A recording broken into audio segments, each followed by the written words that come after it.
please, when Perfect. when Yes. like. Well, thank you. First of all, thank you for the invitation, and thanks to all of you being here. It's a great honor for me to be here, and I'm looking forward to my conversation with Magdalena as well. Simon, you will be pleased to know that I would be in the same boat as you. I might be fired by an algorithm. I have also been neglecting my emails. I missed some of the meetings that I said I would attend. I haven't been around the last few weeks, so I think we're in the same boat. And then you would also be pleased to know that the word that you use, which is a little risque, it's actually now entered the lexicon. Cory Doctorow refers to what AI does as enshittification. So you're in good company. So algorithms are everywhere, but not always as bad as Simon and I just made it sound like. There are an enormous number of things that algorithms do already. We depend on them. And the possibilities are quite wide, even if not endless. Our lives are going to depend more and more on information. And today, information comes mostly via algorithmic ways of manipulating, analyzing data, and many of the goods and services that you use are essentially dependent on algorithms as well. So why worry? Well, there are very good reasons to worry, because algorithms, just like any technology, are tools, and how they are used will determine who benefits, who loses, and how much damage they do to many things that we care about, including shared prosperity and democracy. So to put this into perspective, let me take a couple of steps back, and I will come back to algorithmic governance at the end, but hopefully the stage that I set will be useful for appreciating the perspective that I want to share on this. Automation, broadly construed, which includes a lot of algorithms and now a lot of AI, does many things. And unfortunately, many of them are not always good for labor.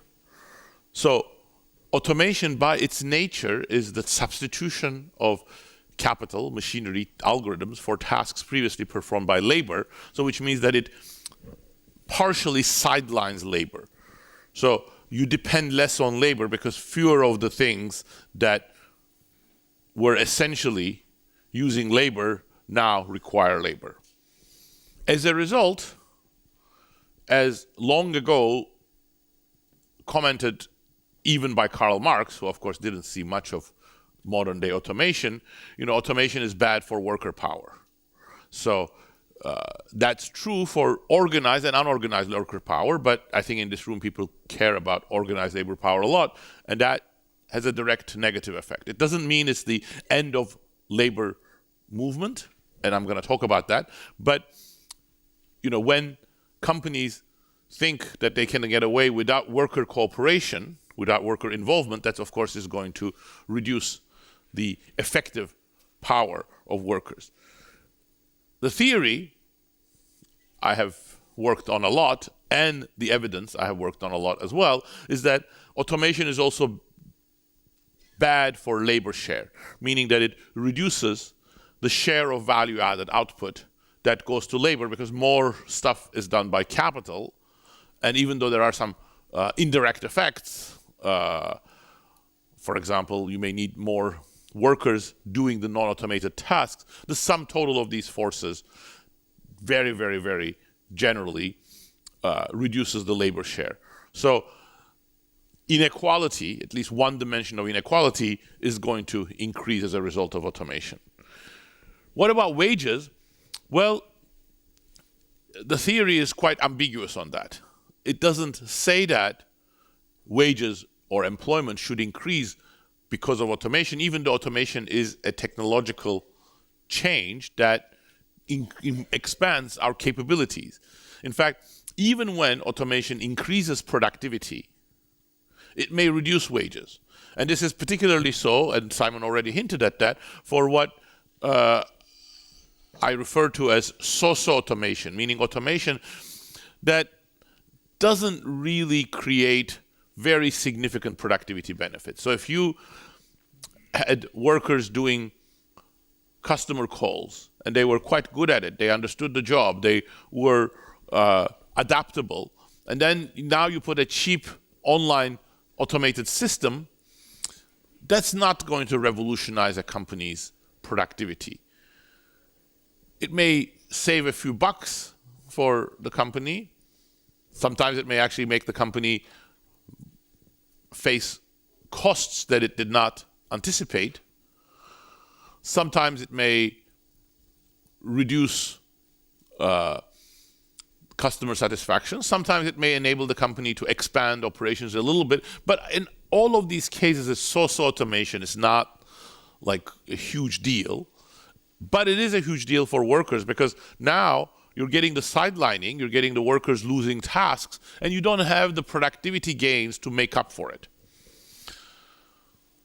But all of this doesn't mean doom and gloom in general, because we use technology, including algorithmic technology, for doing something else.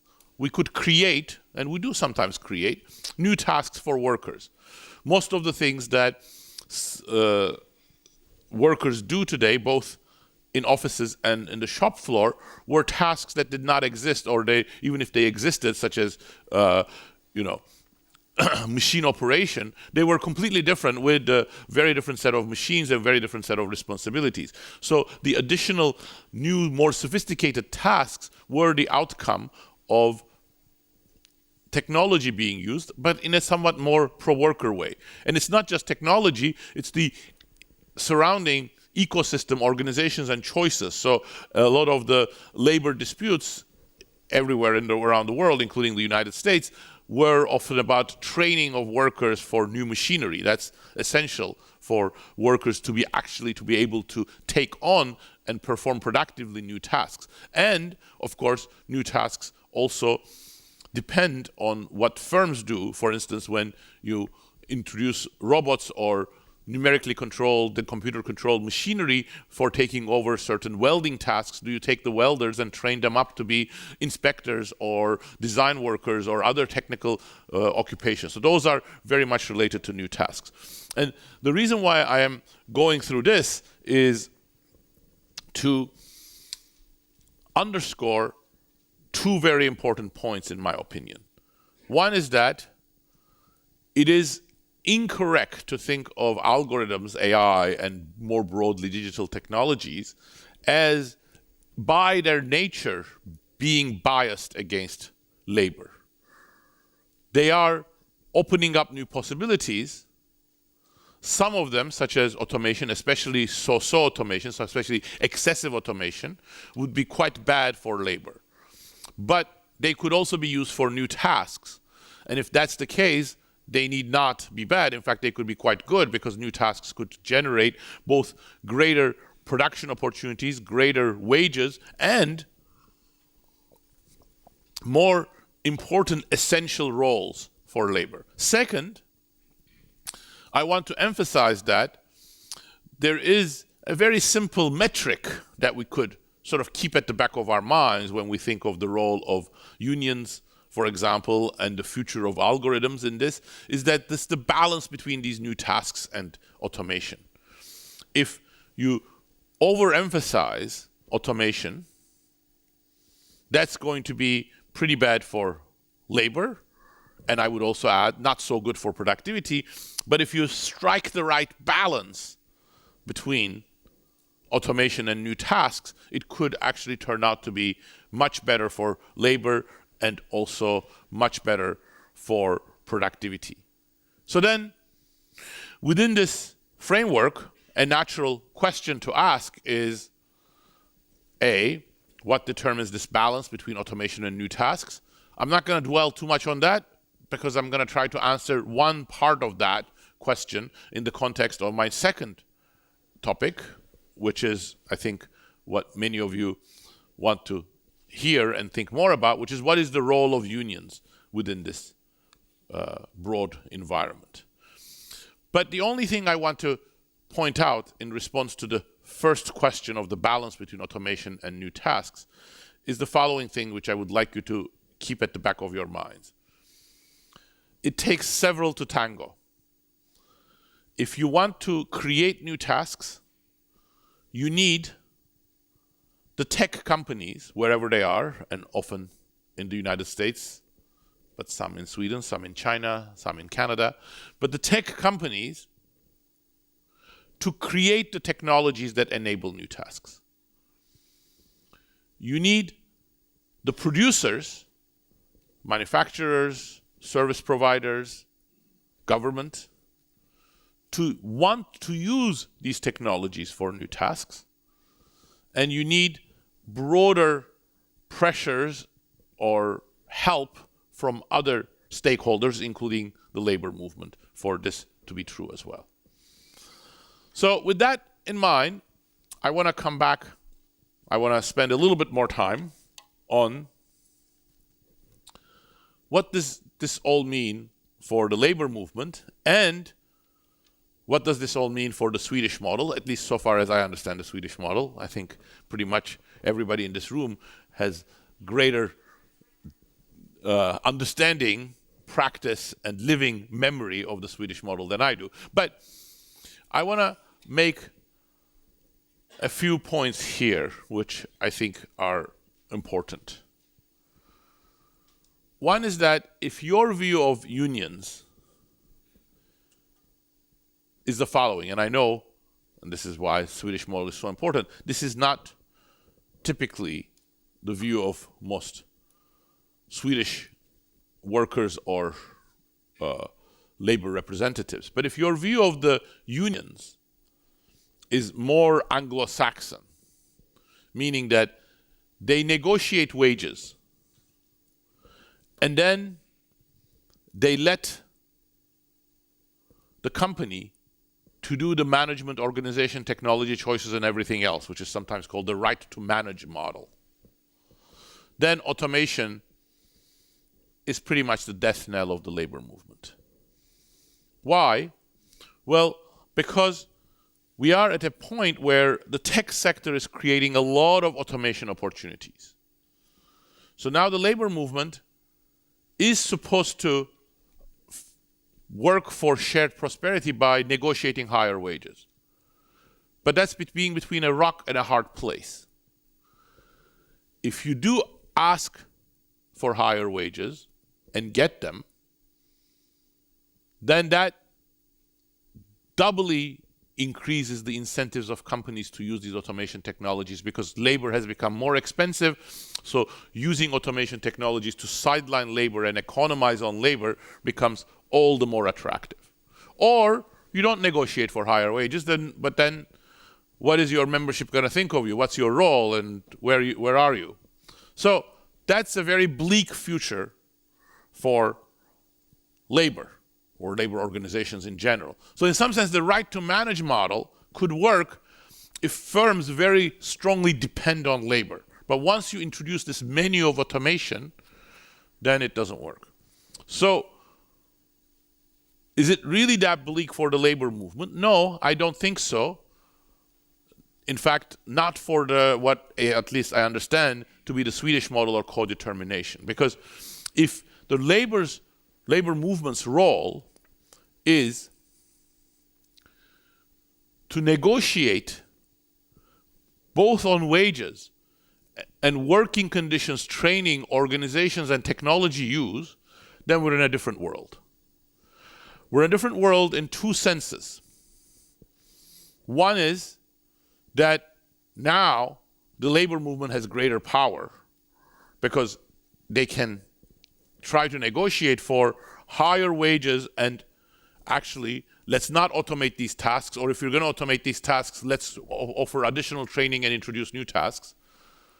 And second, this can actually be very productivity enhancing if done the right way, because if it encourages firms to venture into new tasks and combine that with new training opportunities, it can actually provide a lot of new energy for finding better uses for labor and make labor capable of doing more sophisticated tasks. So here you see it is very important that the only game in town is not automation. Because again, yeah, with automation, even if the only game was in town was the automation, the kind of a co-determination model where labor is involved in every aspect of the company's organization could still empower labor more, but it's only in the presence of more pro-worker users of technology, such as new tasks, that this model becomes really empowered. But there's a small catch here, of course, if the tech sector is really completely shying away from working on these technologies that could be more pro-worker, that's going to complicate things. But I want to make two other points on the labor movement in this context. One is that this implies that labor representatives have to reach the same level of expertise, comfort, and foresightedness on AI and digital technologies as the companies themselves. Because you cannot negotiate on something you don't understand. You cannot negotiate and try to use for good something you do not, at least in some form, embrace. There are some leaders in Europe and the United States who are becoming aware of this. For example, AFL-CIO has started a new technology institute.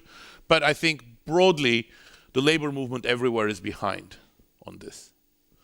I think the attitude of, for example, the Longshoremen's Union saying no to automation everywhere is just a suicide pact for labor.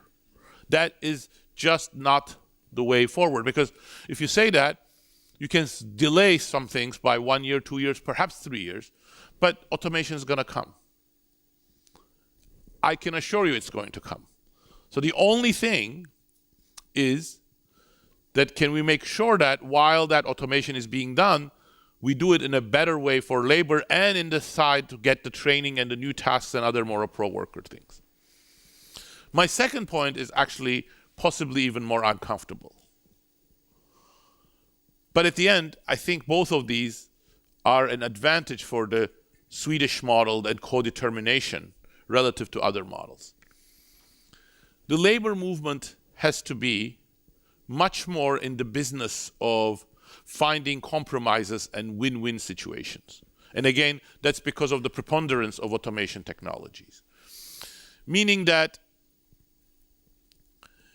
if at the end of the day, the menu available to union leaders ranges from, okay, you work with us and you end up with lower profits, or you work with us and you end up with much lower profits, with a great menu of automation possibilities, that again is not going to be as bad as the longshoremen's no to automation, but it's not going to be great. So the labor movement has to identify places where it can greatly benefit, meaning bring higher wages, better employment opportunities, better employment conditions for its workers, but in a way that's profitable for companies as well. Is that a pipe dream? No, I don't believe so. I don't believe so because there is one thing that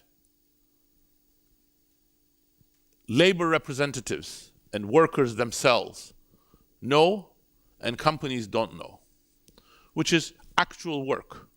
So if you're going to use AI to increase productivity, the best way to do that, again, especially if you're going to go with new tasks, new training, new capabilities for workers, is actually understand the job.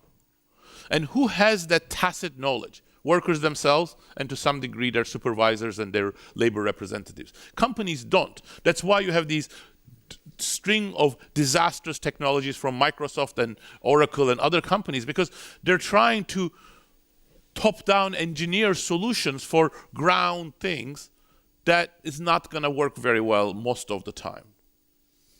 So it is this capability that can together with the right embrace and understanding of technology that can create a new empowerment of the labor movement. But it has to be embedded in this co-determination model. That's going to be very difficult for US unions, for example, because A, they cannot negotiate at the industry level. B, they are further behind in terms of coming to the frontier of technological understanding. And C, there is much greater distrust and conflict. So the co-determination has also built some capital for the labor movement with companies that can be leveraged for these tasks. So I think these are, therefore, in my opinion, hard times for labor everywhere, but there is a silver lining that these possibilities for using digital technologies in a more pro-worker direction for new tasks also creates a much greater dependence of society, of productivity, and even some companies that are going to be successful ultimately on cooperation with labor and the inducement of labor representatives to do this. Now, I am therefore not an optimist about the future of labor, but I'm not hugely pessimistic either. I think there are possibilities, not easy ones, but there are possibilities. When it comes to democracy, I think I'm even more worried, because I think democracy depends on trust, democracy depends on participation, compromise, it depends on dissent, and all of these things have already been damaged by algorithms, and they're going to continue to be damaged. Again, there too, I don't think there's anything in the nature of technology that's authoritarian. Some people even claimed a decade or several years ago that AI is authoritarian. No, AI is not authoritarian. AI is a platform, is a tool. You can use it for great authoritarian reasons. And China, some US companies, even in Sweden, I understand people are doing that. But on the other hand, AI is an enormously useful tool for providing better information to people. That providing better information is the heart of these new tasks. So if you're going to achieve my dream of more pro-worker AI, that goes through providing reliable, relevant, productivity-enhancing information to workers. It can also provide reliable, useful information to people as citizens, as part of their social life, and as part of their dissent and political participation.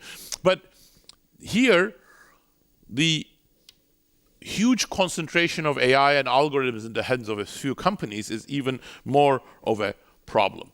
And algorithmic governance, I think, has to be viewed in this way. It is both an automation technology, but it's also a technology for further centralizing decision-making. And as it centralizes decision-making in the hands of companies, it's actually also empowering the designers and the controllers, designers of the technology and the controllers of data. So it is a process of centralizing power, which can never be very good for democracy, and I think we are already seeing the price of it. I do not believe that the problems we have with democracy today, with support for democratic institutions being at an all-time low since data is being collected, is due to AI. AI is a contributing factor, but I think AI and the way that algorithms are being used are going to make things worse. They have already made it worse, and they can make it much, much worse. The final thing I will say, and then I will conclude, is that actually the issue and the stakes are even larger. Because we should also ask, not just what does algorithmic governance, what does automation mean for the labor movement, what does it mean for democracy, but we should also ask, what does it mean for humanity? So if we are, at the end, disempowered, sidelined, pacified, made into pure consumers without the capabilities to become contributors to the social good, I think humanity would be greatly diminished. And again, there is a choice. There is nothing in the nature of these technologies, I believe, that is necessarily disempowering to people. I do not think that even if the guesses or the forecasts of some technologists that we are moving towards AGI. Even if this were true, this needs to be a completely disempowering technology for humans, because we can find ways of creating new tasks, new capabilities, new ways in which humans can be at the driving seat. But the way that we are currently going is that it is disempowering most people, and in fact, only in a superficial way, it is algorithms and AI being empowered. Really, it is a small, very elite group of designers, marketers, engineers, and capital entrepreneurs, capital owners that are being empowered because they control AI, because they control data, and because they control where we are going with those data and AI. And again, that brings me back to not just sidelining labor, but creating new tasks, new capabilities, new empowerments for both citizens and workers. I think that is a possibility. That is where we could go. It is not where we're heading. And if that's going to happen, you do need a shock to the system, and that shock can come only from three places. It can come from democratic participation, it can come from civil society organizations more broadly, and it can come from the labor movement. Thank you.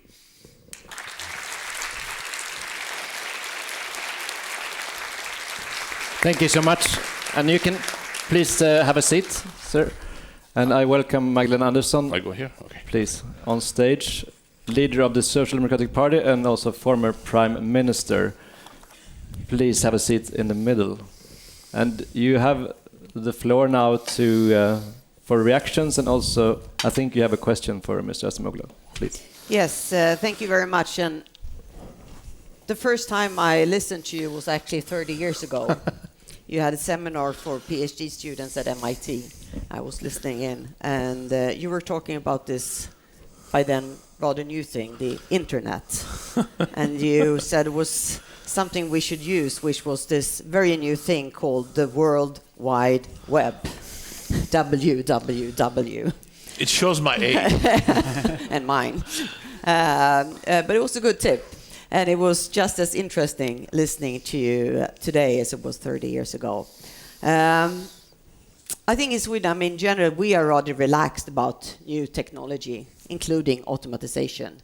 My predecessor as party leader, as prime minister, and the former trade union leader for the Swedish metal workers, he always said that we shouldn't be afraid of new technology.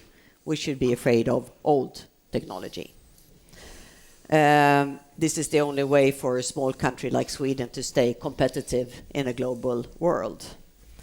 But of course, a prerequisite for having also people within the labor movement to be optimistic about automatization and new technology is that the gains from these new technologies are actually distributed in a fairly reasonable way between labor and capital. And the second thing, of course, is that there is a safety net for workers that will be laid off, and opportunities to be reskilled and retrained for new jobs. And of course, if you look at how Sweden looks today, both those things are weaker than they were before. The safety net is weaker, possibilities for retraining and reskilling is worse, and also the number of members in our trade unions are lower than before, and this is a problem. Another thing that is different is right now is what you also talked about, is the big tech companies. They have so much power in this, and the regulation of these companies, I think there is a lot more to do. And then, of course, also the pace and the speed of change that we're in right now. A question to you is, you talked a lot about, well, and then, of course, what you said about democracy, of course. I mean, in an AI world with all the potential for deep fake and everything, I mean, what is true and what isn't true? What is true, what is fake? What is up, what is down? What is backward, what is forward? We'll have no idea. I was listening to another Nobel Prize winner, Maria Ressa, and she's a Filipino journalist. And she said, where truth goes out, democracy will also go out. And this is something that we, I think, should discuss more in order to be able to regulate at least algorithms we have in a better way than today. But a question for you. You talked a lot about automatization and the labor share. And you were not all that optimistic. Is there any way, I mean, is there any way you see forward where you could actually increase the gains for the labor and the employees when there is new technology coming? And I also am thinking right now, when we're in the middle of a demographic shift with an aging population, we have labor shortage in lots of workplaces and lots of sectors. Wouldn't that be an opportunity for the labor movement to actually move forward and make sure that the gains from this technological shift could be distributed more equally? Absolutely. I think there are many possibilities, and I think aging populations are a challenge, but they're also an opportunity for labor. But let's think about this a little more, because I think the subtleties are important. First of all, if the only thing we do with technology is automate, then indeed labor share will decline and decline. May happen slowly, may happen rapidly. In US manufacturing, it happened very rapidly. In Danish manufacturing, it happened quite rapidly. New tasks are critical. If the pro-worker thing here is, again, creating new tasks. So if you can use technology both for automation and creating new tasks, then labor share need not decline. And then that's a much better basis for shared prosperity. But that requires a real concerted effort, both on the development of technology and in this use of technology, which involves labor unions and other government involvement. And another part of the Swedish model, of course, is the corporatist thing, which makes the government more embedded in some of these issues. And I think that's important because, regulation of AI is a very big challenge, and it's somehow in the wild right now in the US. In Sweden, it has there is a possibility that the corporatist model could be useful for that as well. Now, aging populations could be a very different context. Labor becomes scarce, especially middle-aged labor. That's so important for manufacturing and other things. Yeah. But again, there is no definitive, determinate impact of aging populations. In some places, labor scarcity may empower labor and labor movement. In some other places, it can just lead to more and more automation, because after all, if labor is scarce, that is all the more reason to use robots, controlled automated machinery, or other office technologies to do what labor could do. So the Swedish example, the German example, I think shows, at least in a few places, that something better can happen, which is that because workers are more scarce, while you're automating some tasks, you also want to use that scarce and valuable resource in a better way, and that you train it and you allocate it to other tasks. Now, US hasn't aged anywhere as rapidly as Germany, South Korea, Japan, or Sweden is not one of the most rapidly aging places as well, but US is even less rapidly aging. But when similar pressures happen in the US, they don't do the retraining. They just go straight to automation. And that really shows the context really matters. The fact that many managers in the US really are very keen on reducing dependence on labor. The labor organizations are either absent or they're not really negotiating on the right things. I think that makes it much harder. So I think aging populations is going to create a new environment, but that new environment has to be used the right way. As an economist, could I ask you a question? And maybe as a Swedish economist, because you talk about automatization as we should restrict automatization. But as an economist, shouldn't you do all the automatization you can? And then we could take the gains from that in order we can distribute the gains from automatization in a reasonable way. We could work less, or we could invent new exciting things for humanity to consume.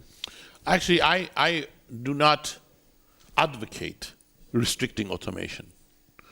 My recommendation is do automation, it's inevitable, If it's done right, it can increase productivity, but couple it with lots of new tasks and other pro-worker activities.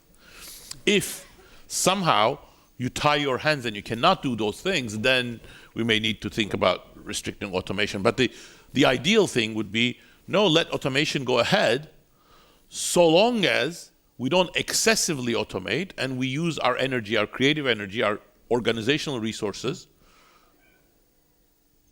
in order to find more productive, better, safer, more interesting, more dignifying things for labor as well. And we have been able to do that in many periods of history. So that's one thing. The other thing is that I think in many countries, especially in the United States, there are reasons for excessively automating. So in the United States, for example, I don't know the numbers for Sweden. In the United States, I worked hard in order to calculate these numbers. But if you look at the US tax code, companies receive a subsidy when they automate because capital is not taxed. And in fact, you get a lot of subsidies in the form of interest deductions and other sort of amortization expenses. Whereas if you were to invest in your workers and training, you would pay employee taxes, payroll taxes, and workers would pay income taxes and a variety of other expenses, including healthcare. Now, healthcare is not an issue in Sweden, but the whole thing is biased in favor of capital and against labor. Another thing is that when management union relations become conflictual, managers love automation because it empowers them, it enables them to get rid of unions and to get rid of the troublesome workers. So there's an additional context-dependent reason for excessive automation, which is this conflict. So the better that conflict is managed, and again, the sort of the co-determination model here could be very useful, you may weaken or get rid of that additional incentive for automation. So once you do these artificial bad reasons for automation, I welcome additional automation that increases productivity as long as we also put the right effort in new tasks. But let me actually say that I am, on the other hand, not optimistic at all. In fact, I'm very pessimistic that you can have a lot of automation without anything else, increase productivity and redistribute those gains. I do not think that's feasible. I do not think that's a good way of achieving shared prosperity. First of all, I do not think it's feasible because when you do the automation, you're actually changing the political economy. You're weakening labor. So you're empowering the people who are the technologists and the companies. What do you think? Why do you think then we would have the political support for extensive redistribution? But secondly, I think history shows that much better way of achieving shared prosperity is via wage growth and employment growth, not via just the safety net. The safety net is super important. We need the safety net, and we need it more in the age of AI, but not as the chief mechanism for achieving shared prosperity. And it has the additional problem that I think people are happier, they're better citizens, better democratic citizens, when they feel that they are contributing themselves, not just sitting on the side and getting government checks. No, I perfectly agree with. Therefore, reskilling and retraining, and Absolutely. also having also from a democratic perspective, that the knowledge about AI and new technology is spread among the Absolutely. population. So let's put in there new tasks. Yes. Reskilling, retraining, and new tasks. Yeah, and I just think we were having this discussion in the late 90s when the new, information technology came, and we were talking like this at the time.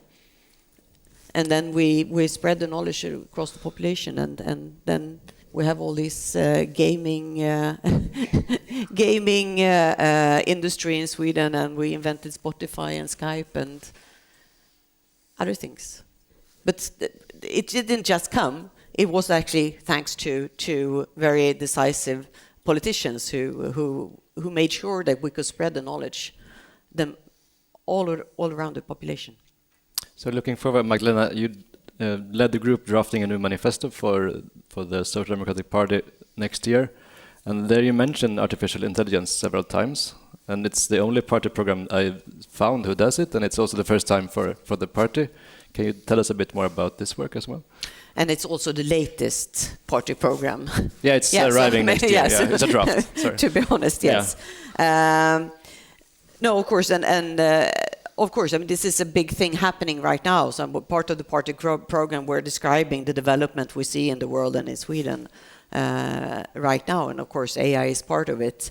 We write a lot about, of course, the importance of distributing the gains from the new technology in a fair and equal way. But also what I talked about, the importance to that all citizens in Sweden have the possibility to learn enough and retrain in order to be attractive on the new labor market will be very important. But also that the ethical aspects of AI has to be handled in a good way. And the only way to do that is to have a regulation of AI. We need to regulate it. I think I'm not so optimistic about the US as a good regulator of AI, but maybe the European Union can do a job there. I think the Digital Service Act that was decided was a good thing, but I think it was really only a first step, and we need to do a lot more. And not those words in the party and the proposal to the party program, but in that direction. Thank you. And Mr. Acemoglu, if you give one policy advice to the Social Democratic Party, like here we have a manifesto, what would you do what would you recommend? I mean, I think all of the things that we're talking about here are part of that. But, I think, just like Magdalena said, I think the European context is very important. And I believe that the biggest social good that the Social Democratic Party can do is to play a leadership role in Europe. Because Sweden is an important country, Swedish regulations will be important, but nowhere as important as Europe. And there are two things here that Sweden can play a leadership role. One is better regulation. It's very hard. Some regulations that were good in spirit, with the right philosophy, such as the European data GDPR, General Data Protection Regulation, amazingly, at the right time, at the right place, with the right values, completely backfired, completely useless, in fact, probably counterproductive. You need much more flexible and much more forward-looking regulation that doesn't, at the end, empower large companies to sort of go around it and actually gain an advantage relative to small companies. But then there's another issue. I don't think it is sustainable for Europe to be the regulator while US is the innovator. So US is not going to be the leader in regulator. They may or may not follow. Under Trump, they will not follow. But they may follow under another administration. But Europe is going to be the regulatory leader, at least in terms of setting the aspirations and developing some models and frameworks. But you cannot do that unless you are the innovator. First, you won't have the credibility. Second, you will send all of your best talent away, which is what's happening right now. And third, I think to be the right regulator, you also need to understand the technology deeply, which involves being the innovator. But again, Sweden has, for the very, very, very large fraction of the time since 1932, has managed that, to be at the technology frontier while setting up a very strong social safety net, setting up strong unions, and strong regulations. So there are lessons from that. But also, Mario Draghi is right. I think Mario Draghi's emphasis that Europe needs to invest additional resources and prioritize digital innovation is right. But there's a big danger. I think the path of least resistance is to try to create national champions without putting enough attention to frontier technology and efficiency, and that would be disastrous for Europe. And again, I think Sweden has a better track record of doing those sorts of things. Subsidies are common to various technology imports and things, and they're quite well managed. So I think there is a very important leadership role. So in some sense, Swedish parties, whoever is in power, should aim for European regulation. That's the objective, in my opinion. Thank you. Do you have a reaction on this? Yes. No. Yeah. I think it's a very good point. We can't have US and China as innovators and then EU as regulators.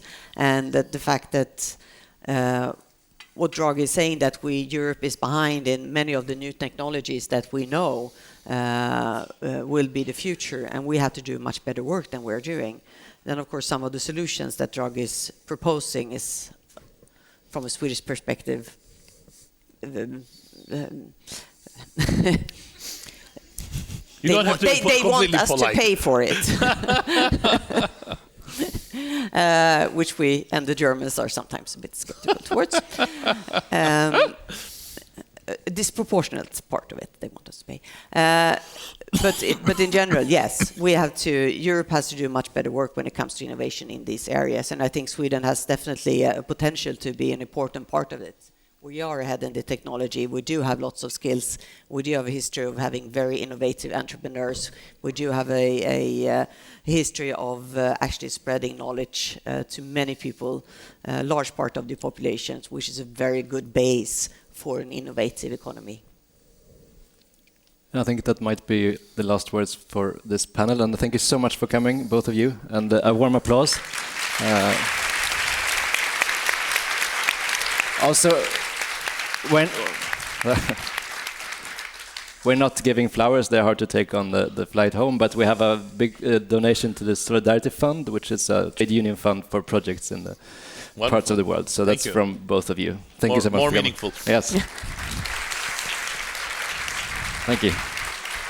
Thank you, this was wonderful. Thank you.